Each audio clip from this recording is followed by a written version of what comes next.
नमस्कार। आकाशवाणी जयपुर अजमेर से प्रस्तुत हैं प्रादेशिक समाचार।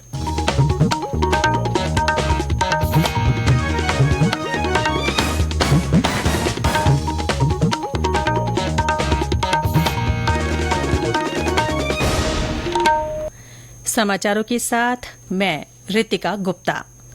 प्रदेश में विभिन्न राजनीतिक दलों के वरिष्ठ नेताओं के चुनावी दौरों के तहत भाजपा नेता और प्रधानमंत्री नरेंद्र मोदी आज चूरू में पार्टी प्रत्याशी देवेंद्र झाझड़िया के समर्थन में चुनावी रैली को संबोधित कर रहे हैं। सभा में मुख्यमंत्री भजनलाल शर्मा और वरिष्ठ नेता राजेंद्र राठौड़ भी मौजूद हैं।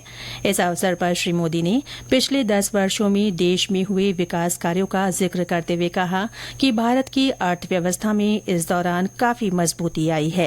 प्रधानमंत्री का कल पुष्कर में जनसभा का कार्यक्रम है। वे वहां नागौर और अजमेर लोकसभा क्षेत्र से पार्टी प्रत्याशी के समर्थन में चुनावी रैली को संबोधित करेंगे। भाजपा के प्रदेश महामंत्री ने बताया कि पीएम मोदी की चुनावी सभा को पार्टी ने विजय संकल्प सभा का नाम दिया है।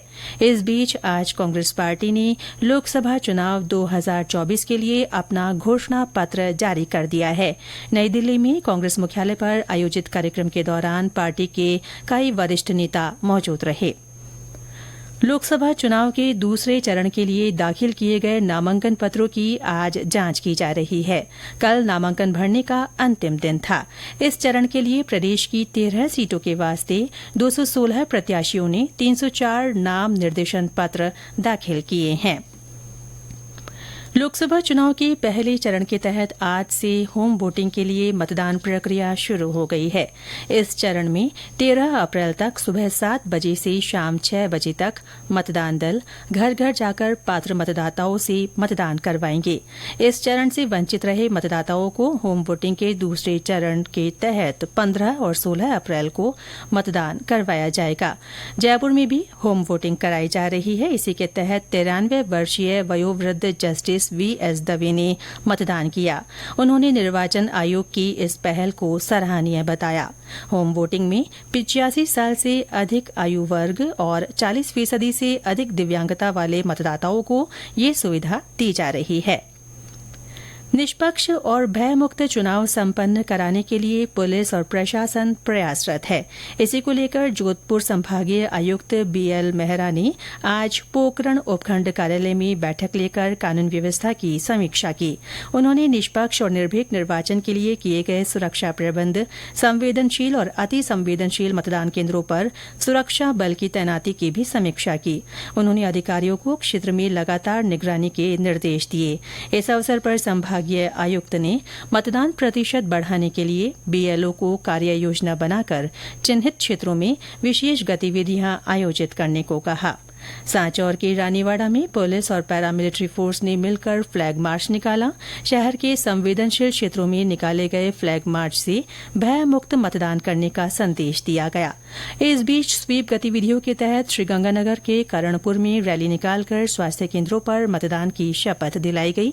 जोधपुर में मतदाता जागरूकता के लिए मेहंदी, चार्ट, निबंध और रंगोली प्रतियोगिता का आयोजन किया गया।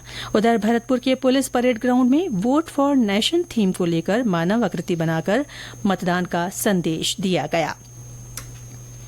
रिजर्व बैंक की मौद्रिक नीति समिति ने लगातार 7वीं बार रेपो दर में कोई बदलाव नहीं किया है।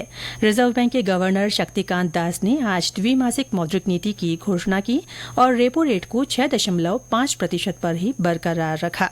उन्होंने कहा कि मौजूदा वित्त वर्ष में सकल घरेलू उत्पाद दर 7% और उपभोक्ता मूल्य सूचकांक मुद्रास्फीति 4.5% पर रहने की संभावना है। विश्वविद्यालय अनुदान आयोग ने सभी उच्च शिक्षण संस्थाओं को विद्यार्थियों में टोल फ्री मेंटल हेल्पलाइन के बारे में जागरूकता लाने के निर्देश दिए हैं। आयोग ने सभी विश्वविद्यालयों के कुलपतियों और महाविद्यालयों के प्राचार्यों को लिखा है कि स्वास्थ्य मंत्रालय का टेलीमानस मानसिक स्वास्थ्य हेल्पलाइन सराहनीय काम कर रहा है और लोगों को इस बारे में जागरूक किया जाना चाहिए। आयोग ने उच्च शिक्षण संस्थाओं को इसका व्यापक प्रचार करने को कहा है। टेलीमानस हेल्पलाइन हर दिन 24 घंटे निःशुल्क उपलब्ध है। इसके साथ ही प्रादेशिक समाचार बुलेटिन समाप्त हुआ। नमस्कार।